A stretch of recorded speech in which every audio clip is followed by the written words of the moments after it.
നമ്മൾ ഉപയോഗിക്കുന്ന ഇരുചക്ര വാഹനങ്ങൾ, ഓട്ടോറിക്ഷ, കാറ് എന്നിവയൊക്കെ പുതിയ അപ്ഡേഷൻ വന്നിട്ടുണ്ട്. പെട്രോളും ഡീസലൊന്നും വേണ്ട, ഇലക്ട്രിക് വാഹനങ്ങളാണ് കൂടുതൽ ഉപയോഗിക്കുന്നത്. ഇപ്പോൾ ഇന്നത്തെ ദീപികയിൽ ഇത്തരത്തിലുള്ള ഹൈടെക് വാഹനങ്ങൾക്ക് സുരക്ഷ ഉറപ്പാക്കാൻ കേന്ദ്ര നടപടി എന്ന് പറയുന്ന വാർത്ത വന്നു. അതിനൊരു കാരണം കൂടെ ഉണ്ട്.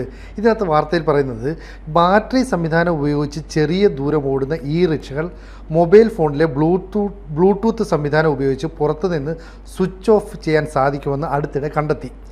ഈ റിക്ഷ ഡ്രൈവർമാരെ കബളിപ്പിക്കുന്ന വണ്ണം ഇത്തരത്തിൽ നിരവധി റിക്ഷകൾ ഓടിക്കൊണ്ടിരിക്കെ ഓഫായതിൻ്റെ വീഡിയോ സമൂഹ മാധ്യമങ്ങൾ വന്നു. ഇതോടുകൂടിയാണ് കേന്ദ്ര സർക്കാർ ഇക്കാര്യം ഗൗരവമായി എടുത്തത്. അതായത് ഇത്തരം വാഹനങ്ങളിൽ ബ്ലൂടൂത്ത് ഉപയോഗിച്ച് നിയന്ത്രിക്കാമെന്ന് പറഞ്ഞാൽ ഓടിക്കൊണ്ടിരിക്കുന്ന വാഹനം സ്റ്റോപ്പ് ചെയ്യാൻ പറ്റും എന്നൊരർത്ഥം കൂടി ഇല്ലേ? അത് വളരെ അപകടകരമായ ഒരു സാഹചര്യം നമ്മുടെ രാജ്യത്ത് സൃഷ്ടിക്കില്ലേ? അങ്ങനെ ഉണ്ടായി എന്നാണ് വാർത്തയിൽ പറയുന്നത്. ഈ റിക്ഷ എന്ന് പറയുന്നത് നമ്മളുടെ ഓട്ടോറിക്ഷയല്ല. നമ്മളുടെ ഓട്ടോറിക്ഷയും ഒരു കണക്കിൽ ഈ റിക്ഷയാണ്. ഇതാണ് ഇലക്ട്രിക് വെഹിക്കിളാണ്. ഈ ഡൽഹിയിലുള്ള ചെറിയ റിക്ഷയുണ്ടല്ലോ, അതിനെയാണ് ഈ റിക്ഷ എന്ന് പറയുന്നത്. അതിന് ഈ സൈഡിൽ കവറൊന്നുമില്ല, ഓപ്പണായിട്ട് അങ്ങനെയുള്ള വളരെ ഇടുങ്ങിയ റോഡിൽ കൂടെയൊക്കെ പോകാൻ പറ്റിയ ഒരു വാഹനമാണ്. അതിൻ്റെ കാര്യമായിരിക്കും അത് ഡൽഹിയിൽ വ്യാപകമായിട്ടുണ്ട്. അപ്പോൾ എന്ത് സംഭവിച്ചു കഴിഞ്ഞാലും ഡൽഹിയിൽ സംഭവിക്കുമ്പോഴാണല്ലോ കേന്ദ്ര സർക്കാർ ഒന്ന് ഉണരുന്നത്. ഇവിടെ മനുഷ്യൻ്റെ പ്രാണം പോയാലും കേന്ദ്ര സർക്കാർ അറിഞ്ഞു വരുമ്പോൾ താമസിക്കും. ഡൽഹിയിൽ മുട്ടറിഞ്ഞാൽ തന്നെ വലിയ വാർത്തയാണ്. ഏതായാലും ഈ വാർത്ത പുറത്തു വന്ന് ഇത് ഇത്ര പെട്ടെന്ന് സംഭവിക്കുമെന്ന് ഞാൻ വിചാരിച്ചില്ല. കുറച്ചു കാലം മുമ്പ് നമ്മുടെ ഒരു ടോക്കിൽ ഞാൻ സാങ്കല്പികമായൊരു സീൻ പറഞ്ഞിരുന്നു. അമൃത്സർ നഗരത്തിൽ ഇലക്ട്രോണിക് വണ്ടികൾക്ക് ഭ്രാന്ത് പിടിക്കുകയും അത് പട്ടാള ക്യാമ്പിലേക്ക് ഇടിച്ചു കയറുകയൊക്കെ ചെയ്യുന്ന ഒരു അവസ്ഥ സങ്കല്പിക്കാൻ പറഞ്ഞു. ഇത്ര പെട്ടെന്ന് അത് സാക്ഷാത്കരിക്കുമെന്ന് ഞാൻ വിചാരിച്ചില്ല. ഇപ്പോൾ ഒരു മൊബൈലിൽ നിന്ന് ഒരു ഈ റിക്ഷ സ്റ്റോപ്പ് ചെയ്യാൻ പറ്റും. വഴിതെറ്റിക്കാൻ പറ്റുമെന്ന് പറഞ്ഞിട്ടില്ല, ഇപ്പോഴും ഓഫ് ചെയ്യാനേ പറ്റുള്ളൂ. പക്ഷേ ഓഫ് ചെയ്യുമ്പോൾ ഓർക്കാപ്പുറത്ത് എൻജിൻ ഓഫായി കഴിയുമ്പോൾ എന്തൊക്കെയാണ് സംഭവിക്കുന്നത്? ബ്രേക്ക് ചവിട്ടാതിരിക്കാം, വേറെ ഏതെങ്കിലും വണ്ടിയിൽ പോയിരിക്കാം. അതാണ് ഒരു അരാജകത്വം. ആ വണ്ടിയെ അരാജകത്വത്തിലേക്ക് നയിക്കാൻ ഒരു മൊബൈൽ വെച്ച് ഒരാൾക്ക് സാധിക്കുന്നു ഫ്രം റിമോട്ട്. ഇതെന്തൊരു അപകടമാണ്! എത്രയോ വണ്ടികൾ ഓടുന്ന. അതുകൂടാതെ ആ വാർത്തയിൽ ഇത് നോക്കാം, മെഴ്സിഡസ് ബെൻസ്. അതുകൊണ്ട് ഇതിനകത്ത് ഇപ്പോൾ പറയുന്നത് ഈ ലെവൽ 3 അല്ലെങ്കിൽ അതിന് മുകളിലുള്ള ഓട്ടോമേറ്റഡ് ഡ്രൈവിംഗ് സാങ്കേതികവിദ്യയും ഇലക്ട്രോണിക് കൺട്രോൾ യൂണിറ്റുകളിലും മാത്രം വാണിജ്യ വാഹനങ്ങൾക്കും ട്രാക്ടറുകൾക്കുമൊക്കെ സൈബർ സുരക്ഷ ബാധകമാക്കാനാണ് കേന്ദ്ര സർക്കാർ തീരുമാനിച്ചത്. അതായത് Mercedes Benz S class, Audi 8, BMW 7 series തുടങ്ങിയ ഉയർന്ന സാങ്കേതികവിദ്യയിലുള്ള പുതിയ മോഡൽ വാഹനങ്ങൾക്ക് ഒക്ടോബർ മുതലും നിലവിലുള്ള മോഡലുകൾക്ക് അടുത്ത ഏപ്രിൽ മുതലും പുതിയ ചട്ടങ്ങൾ നിർബന്ധമാക്കും. അപ്പോൾ ആഡംബര കാറിലൊക്കെ വന്നിട്ട് ഇപ്പം ഈ പറയുന്ന പോലെ ആണെങ്കിൽ ചെങ്കോട്ടയ്ക്ക് മുമ്പിലെത്തുന്ന വാഹനം ഡ്രൈവർ പോലും നിയന്ത്രിക്കാൻ കഴിയാതെ ഇടിച്ച് ചെങ്കോട്ടയിലോട്ട് കയറുന്നു. ഇതിൽ കുറച്ച് സ്ഫോടക വസ്തുക്കളുണ്ടെങ്കിലോ. അപ്പോൾ ഇത്തരത്തിലുള്ള ആഡംബര വാഹനങ്ങളായതുകൊണ്ട് പോലീസ് വളരെ ഗൗരവമായിട്ട് അതിനെ ചെക്ക് ചെയ്യണമെന്നില്ല. ഇല്ല, വളരെ അരാജകത്വം ഉണ്ടാക്കുന്നൊരു കാര്യമാണല്ലേ. ഇപ്പോൾ അതിന് സെക്യൂരിറ്റി ഉണ്ടാക്കാൻ നടക്കുന്നു നമ്മുടെ സർക്കാർ. ഞാനിത് ഈ കിയ കാറുണ്ടല്ലോ, കിയ, അതിൻ്റെ പറഞ്ഞു കേട്ടത് കിയ കാറ് എവിടെ പോയി കഴിഞ്ഞാലും അതിൻ്റെ ലൊക്കേഷൻ കിയ എന്ന കമ്പനിയുടെ കയ്യിലുണ്ടാവും. കള്ളന്മാർ മോഷ്ടിക്കാതിരിക്കാനായിരിക്കും എന്നാണ് അവർ പറയുന്നത്. ബട്ട് കള്ളന്മാർ മോഷ്ടിക്കാതിരിക്കാൻ മാത്രം, മോഷണം ഇവർക്ക് എങ്ങനെയാണ് തടയാൻ പറ്റുന്നത്? മോഷ്ടിച്ചു എന്നറിയാൻ പറ്റും, എവിടെയാണ് വണ്ടി കൊണ്ടുപോയത് മോഷ്ടിക്കാതിരിക്കാൻ പറ്റില്ല. മാത്രമല്ല ഈ കള്ളൻ്റെ ഇത് കിട്ടിക്കഴിഞ്ഞാൽ ആദ്യം അവൻ ഈ കമ്മ്യൂണിക്കേഷൻ ആയിരിക്കും അവൻ കട്ട് ചെയ്യുന്നത്. അവനും പൊട്ടനൊന്നും അല്ല ഇത്തരം കാറ് മോഷ്ടിക്കുന്നവൻ. അതുകൊണ്ട് പക്ഷേ എനിക്ക് ഇതൊരു ട്രാക്കിംഗ് ആയിട്ടാണ് തോന്നുന്നത്. സിനുജിയുടെ കാറ് കള്ളൻ കൊണ്ടുപോകാതിരിക്കാനായിട്ട് ഞാൻ നിരന്തരം സിനുജിയെ പിന്തുടരുന്നു. സിനുജി എവിടെ പോയി കഴിഞ്ഞാലും ഞാൻ പിന്നാലെയുണ്ട്. അതെന്ത് പരിപാടിയാണ്? അപ്പം അതൊരു എനിക്ക് തോന്നുന്നില്ല അത് ഫോർ സെക്യൂരിറ്റി റീസണാണെന്ന് തോന്നുന്നില്ല. അവർ ആർക്കൊക്കെ വണ്ടി വെച്ചിട്ടുണ്ടോ അവരുടെ ക്ലയൻറ്റ് എവിടെയൊക്കെ പോകുന്നു എന്ന് അവർക്കറിയണം. ഇതാണ്. എന്തിനറിയണം? അങ്ങനെയില്ല, ആ വിവരം അവിടെ ഇരിക്കട്ടെ. നമ്മൾ ഈ എൻസൈക്ലോപീഡിയ ബ്രിട്ടാനിക്കൊക്കെ ഇപ്പോൾ എല്ലാം നെറ്റിലായി. നേരത്തെ എൻസൈക്ലോപീഡിയ ബ്രിട്ടാനിക്ക വീട്ടിലും വാങ്ങി വയ്ക്കും. എന്തിനാണ്?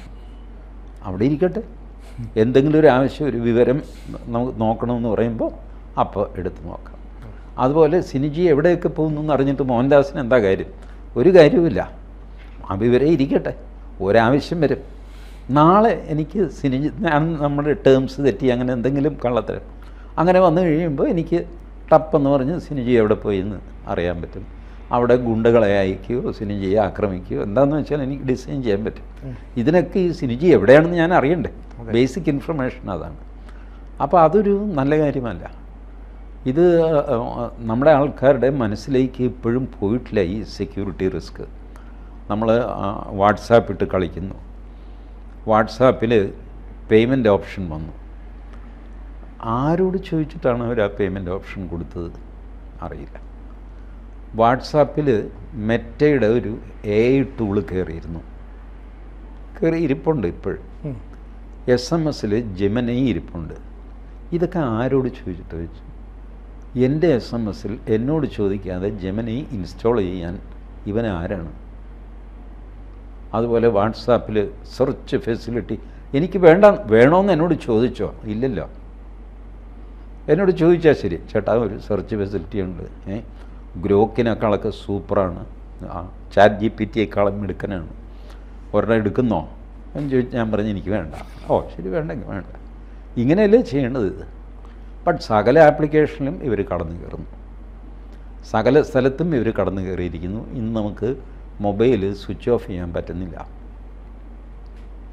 സിനിജിയുടെ മൊബൈൽ സിനിജി ഓഫ് ചെയ്യുമ്പോൾ അത് സിനിജിക്ക് വേണ്ടി മാത്രം ഓഫായിരിക്കണം.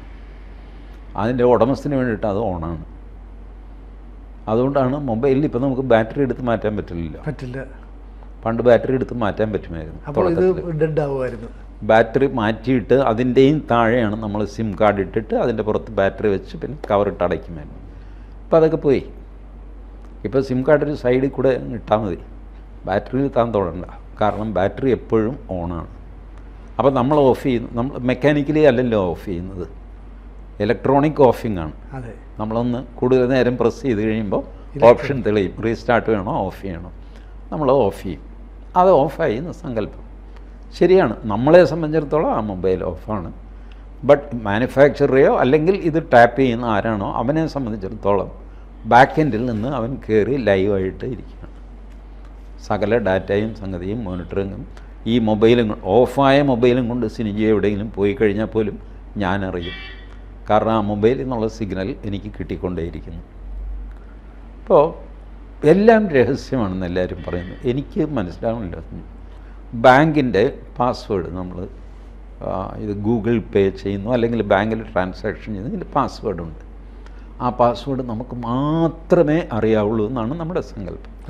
നമുക്ക് മാത്രമല്ല, നമ്മുടെ മൊബൈലിനും അതറിയാം. മൊബൈൽ എടുത്ത് വെച്ചിട്ട് ഞാൻ 1 2 3 4 5 ഇത് കുത്തുമ്പോൾ മൊബൈലിനറിയാമല്ലോ ഈ ഉടമസ്ഥൻ 1 2 3 4 5 ശരി, ഇതാണ് ഇവൻ്റെ പാസ്വേഡ്. ഇത് മൊബൈലിനറിയാം. മൊബൈൽ അവൻ്റെ ഉടമസ്ഥനോട് പറയും, മോഹൻദാസിൻ്റെ പാസ്വേഡ് ഇതാണ് കേട്ടോ ബാങ്കിൽ കയറാനുള്ളത്. ഇത് പറയില്ലേ? പറയും.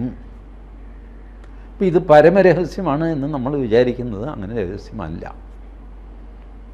ഇവരുടെയൊക്കെ പിടിയിലാണ് നമ്മൾ. ഏതാണ് നമ്മുടെ മൊബൈൽ?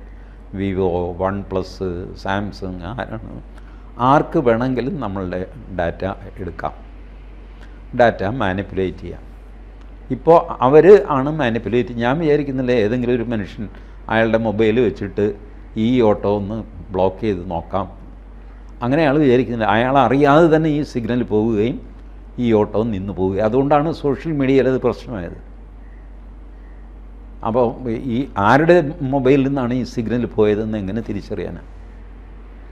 ആർക്കും മനസ്സിലാവില്ല. കാരണം സിഗ്നൽ പോയി, മൊബൈൽ വീണ്ടും തിരിച്ച് പഴയപടിയായി. അപ്പോൾ ഇത് അവരൊരു ട്രയൽ എടുക്കുന്നതാണ്.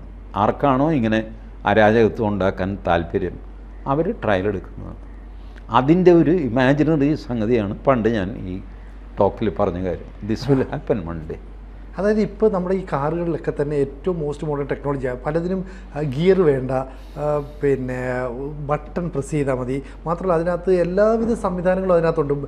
റിവേഴ്സ് എടുക്കാൻ പോകുമ്പോൾ എന്തെങ്കിലും അപായമുണ്ടോ, ഫ്രണ്ടിലോട്ട് പോകുമ്പോൾ എന്തെങ്കിലും അപകടമുണ്ടോ, ഇടിക്കാൻ പോകുന്നതിന് മുമ്പ് നിർത്തുക. അപ്പോൾ ഇത്തരത്തിലുള്ള ടെക്നോളജി എല്ലാം ഇതിനകത്ത് അപ്ലൈ ചെയ്യുമ്പോൾ ഒരു കാര്യം കൂടെ നമ്മൾ മനസ്സിലാക്കണം, നമ്മുടെ വാഹനങ്ങൾ മറ്റാർക്കോ വേണ്ടി ചാരപ്പണി നടത്തുന്നു. അങ്ങനെ കൂടി ചിന്തിക്കേണ്ടേ ഇപ്പോൾ? അതെ, തീർച്ചയായിട്ടും. നമ്മളെ സമയത്തോളം ഇതൊക്കെ വലിയ ഉപകാരമാണ്. അതെ, ഈ സാധനങ്ങളൊക്കെ. അതിൻ്റെ കൂടെ നമ്മുടെ ഇൻഫർമേഷൻ അവരെടുക്കുന്നു എന്നുള്ളതാണ് പ്രശ്നം. അപ്പം നമ്മുടെ VIP-മാരുടെ അല്ലെങ്കിൽ പട്ടാളക്കാരുടെയൊക്കെ കഴിഞ്ഞ വർഷം വലിയ ബഹളം നടന്നതല്ല. ഇന്ത്യൻ എയർഫോഴ്സ് യൂബറുമായിട്ടൊരു കോൺട്രാക്റ്റിലെത്തി. ഇന്ത്യൻ എയർഫോഴ്സിൻ്റെ സർവിങ് ഓഫീസേഴ്സ്, റിട്ടയർഡ് ഓഫീസേഴ്സ്, അവരുടെ ഫാമിലി മെമ്പേഴ്സ്, അവരുടെ കുട്ടികൾ, ഇവർക്ക് സ്കൂളിൽ പോകാനൊക്കെ ടോട്ടൽ പാക്കേജ് യൂബറുമായിട്ട് നെഗോഷിയേറ്റ് ചെയ്ത് അവർ ഫൈനലൈസ് ചെയ്തു. എന്നിട്ട് വലിയൊരു ഗ്രൂപ്പ് ഫോട്ടോ എടുത്തു, അത് ട്വിറ്ററിൽ പോസ്റ്റ് ചെയ്തു. അപ്പോൾ ഇവിടുത്തെ സെക്യൂരിറ്റി ഇതറിയാവുന്ന എല്ലാവരും കൂടെ ബഹളം വെച്ചു, നിങ്ങളിത് എന്താ ചെയ്യുന്നത്? ഇന്ത്യൻ എയർഫോഴ്സിൻ്റെ മുഴുവൻ ലൊക്കേഷൻ ഒരു അമേരിക്കൻ കമ്പനിക്ക് വിൽക്കുകയാണ് നിങ്ങൾ ചെയ്യുന്നത്. നിങ്ങൾ എവിടെ പോകുന്നു, എവിടെ ഇറങ്ങുന്നു, നിങ്ങളുടെ കുട്ടി ഏത് സ്കൂളിൽ പോകുന്നു, എപ്പോൾ വരുന്നു, തിരിച്ചു പോകുന്നു, കംപ്ലീറ്റ് ഡാറ്റ അമേരിക്കയിലേക്ക് പോവുകയാണ് ഇൻസ്റ്റൻറ്റേനിയസ് ആയിട്ട്. What a foolish thing to do എന്നൊക്കെ പറഞ്ഞിട്ട് ആൾക്കാർ ബഹളമൊക്കെ വെച്ചിട്ട് പിന്നെ അവർ ആ ഫോട്ടോ എടുത്ത് കളഞ്ഞു ഇന്ത്യൻ എയർഫോഴ്സ്. കോൺട്രാക്റ്റ് ക്യാൻസൽ ചെയ്തോന്ന് എനിക്കറിയില്ല, ഒപ്പിട്ട കോൺട്രാക്റ്റ് ക്യാൻസൽ ചെയ്തു. ബട്ട് ഇതുപോലെ നമ്മളറിയാതെ നമുക്കൊരു ഫെസിലിറ്റി അവർ തരുന്നു എന്നാണ് നമ്മളുടെ ധാരണ. അതിൽ ഈ അപകടം ഒളിഞ്ഞിരിപ്പുണ്ടെന്ന് നമ്മൾ അറിയുന്നില്ല. ഇപ്പം ഞാനും സിനിമ കൂടെ ഇതിന് യൂബറുമായിട്ടൊരു കോൺട്രാക്റ്റ് ഒപ്പിട്ടാൽ അത് നമുക്ക് ലാഭമാണ്. കാരണം നമ്മൾ എവിടെ പോകുന്നു അറിഞ്ഞിട്ട് യൂബറൊന്നും ചെയ്യാനൊന്നുമില്ല. അതുപോലെ അല്ലല്ലോ നമ്മുടെ പട്ടാള മേധാവികൾ. അവർ എവിടെ പോകുന്നു എന്നുള്ള വിവരം ഒരു ഫോറിൻ ഇതറിഞ്ഞുകൊണ്ടിരിക്കുക, അത് പാകിസ്ഥാന് കൊടുക്കുകയോ വിൽക്കുകയോ വാങ്ങുകയോ എന്ത് വേണമെങ്കിലും ചെയ്യാം. അങ്ങനത്തെ ഒരു അവസ്ഥ വരാൻ പാടില്ല. അപ്പോൾ ഇത് വലിയ സെക്യൂരിറ്റി പ്രശ്നമാണ് ഈ വെഹിക്കിളിനെ ചൊല്ലി വരാൻ പോകുന്നത്. നമ്മുടെ മൊബൈലിലുള്ള പോലെ തന്നെ വണ്ടികളിലും ഇപ്പോൾ ഉണ്ട് ഈ അപ്ഡേറ്റ്, സോഫ്റ്റ്വെയർ അപ്ഡേറ്റ് ഡയറക്റ്റ് അങ്ങ് ഡൗൺലോഡ് ചെയ്യും. ഞാൻ ശ്രദ്ധിച്ചിട്ടുണ്ട്, എൻ്റെ മൊബൈലിൽ അപ്ഡേറ്റ് വരും, ഞാനിത് ഇൻസ്റ്റാൾ ചെയ്യില്ല. 48 മണിക്കൂർ അവൻ കാത്തിരിക്കും, എന്നിട്ട് അവൻ ബലം പ്രയോഗിച്ച് അങ്ങ് ഇൻസ്റ്റാൾ ചെയ്യും. രാത്രി 2 മണിയാകുമ്പോൾ ഇൻസ്റ്റാൾ ചെയ്യും. പിറ്റേ ദിവസം രാവിലെ നമ്മൾ മൊബൈൽ എടുത്ത് കഴിയുമ്പോൾ സിസ്റ്റം അപ്ഡേറ്റ് ഇൻസ്റ്റാൾഡ് എന്ന് പറഞ്ഞു വരും. എന്താണ് ഇവൻ അപ്ഡേറ്റ് ചെയ്യുന്നത്, എന്താണ് എൻ്റെ സിസ്റ്റത്തിൽ ഇവൻ മാറ്റിമറിക്കുന്നത് എന്നോട് പറയില്ല. നമ്മളോട് ആരോട് പറയും സിസ്റ്റം അപ്ഡേറ്റ് അവൈലബിൾ, വേഗം ഡൗൺലോഡ് ചെയ്തോ എന്നാണല്ലോ നമ്മളോട് പറയുന്നത്. വൈഫൈയിൽ ഡൗൺലോഡ് ചെയ്യണോ അതോ ഡാറ്റയിൽ തന്നെ വേണോ എന്നൊക്കെ ചോദ്യമേ ഉള്ളൂ. അല്ലാതെ ഈ സാധനം എന്താണെന്ന് നമ്മളോട് പറയില്ല.